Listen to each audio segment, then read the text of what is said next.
ये माँ शब्द अपने आप में इतना महान है और इतना व्यापक है। हम और आप जितने लोग भी यहाँ दिख रहे हैं सब लोग माँ की वजह से दिख रहे हैं। एक संसार को है,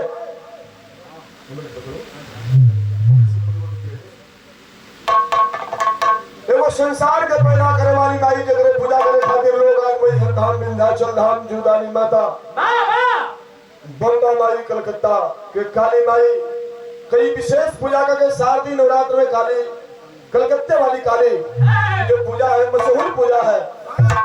तो इस अवसर पर हम उस माँ की कल्पना और उस माँ की थोड़ी सी महिमा बताने चल रहे हैं जो माई हमके आपके संसार में खोले पा।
लेकिन है भैया संसार में जिए वाला एक जन्म से लेकर के और मौत तक के आखिरी सांस तक आदमी कमाने की कोशिश करता है कि दुनिया में हम सम्मान कमाएंगे, दुनिया में हम दौलत कमाएंगे और यही कमाई हमारी नेकी और कमाई हमारे मरने के बाद हमारे काम आएगी, मरने के बाद भी लोग याद करेंगे।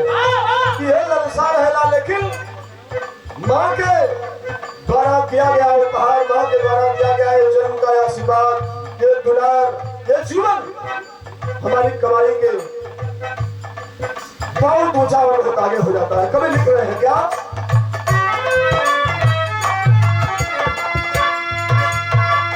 दुनिया में दौलत केहू के तनो कमाई, दुनिया में दौलत केहू के तनो कमाई, माई का करना नहीं भरल भलाई।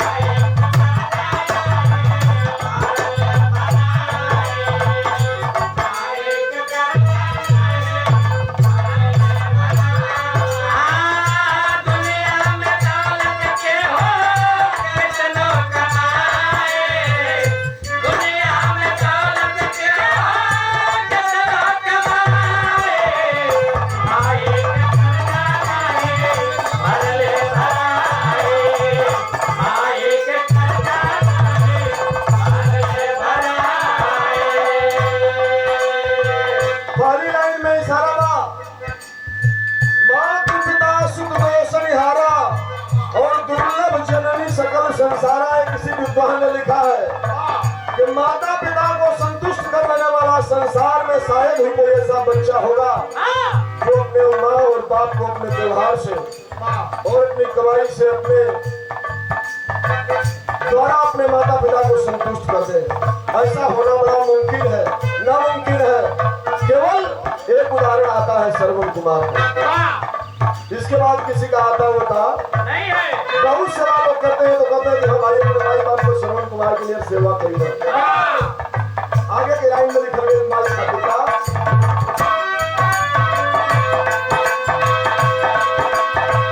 सहेली दरात पाला, सहेली दरात पाला, उदर के बीच हो।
छोड़ देते वही तरह हो जाता है। सबको देख लो, चाहे हो के बलवान बेटी चाहे बेटा, चाहे हो के बलवान बेटी चाहे बेटा, चाहे हो के बलवान बेटी चाहे बेटा,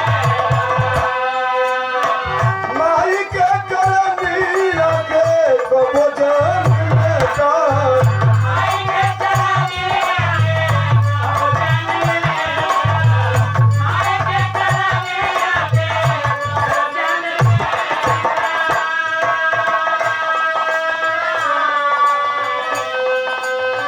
दूधवा पियावे बार बार दुलराई, दूधवा पियावे बार बार दुलराई, माई का करना नहीं भर ले भराई, माई के करना नहीं भर ले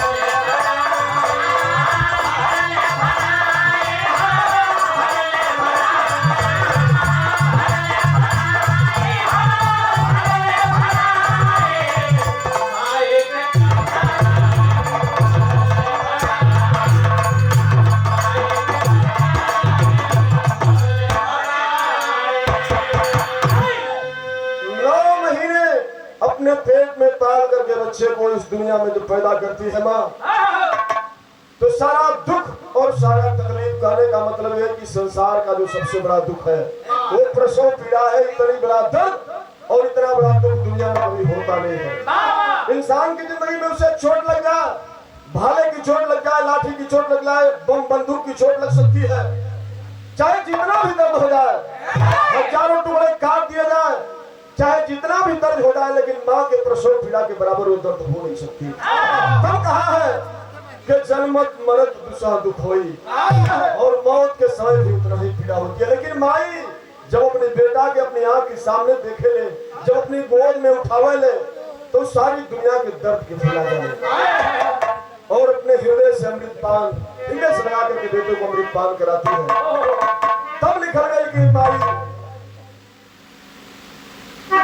अमृत का धार के ऊके दोनों भी आई है वो माई बिना, कैसे कर जुड़ाई है बाबू ये वो माई बिना। अगली लाइन में कवि जी लिख रहे हैं, आपन ये वाला दुहा के तनो कुरूप हो,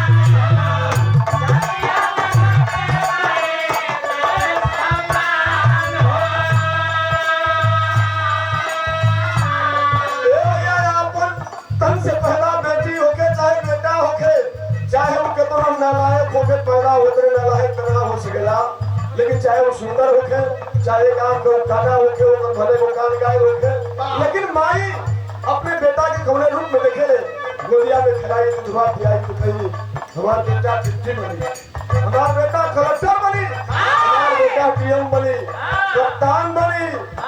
माई कोई सपना होला कि दुनिया में जो ऊंचा से ऊंचा पदवी बा, बड़ा से बड़ा सम्मान बा, वो हमारी बेटा के मिले कि दुनिया को केहू व्यक्ति चाह ना सकेला।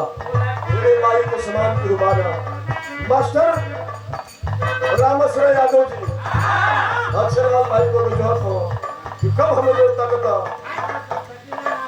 कि तो से मोहब्बत कर जात हो, लेकिन तू कितना बेवफा निकल गया। ये लाइन बड़ी पसंद